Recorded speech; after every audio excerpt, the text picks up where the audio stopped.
Guys,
bakit kinabura?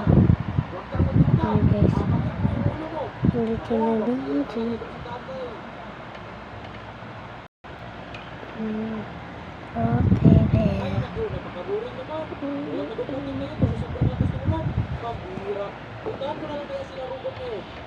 Kuya na, nandito ka lang pala. Bakit hindi ka kumala ngayon? Ano, kumala tayo? Gusto ko lang sa ulan ngayon. Hindi na ako nakapag-duty sa bayan eh. Ay, nako. Hahaha. Okay lang naman na. May pagkati, okay pa rin tayo. Ano, okay tayo? Hindi ko ba nga na-distribute yung ganda ko? Hindi mag-distribute ka na para makita nila yung kapugihan mo, anak.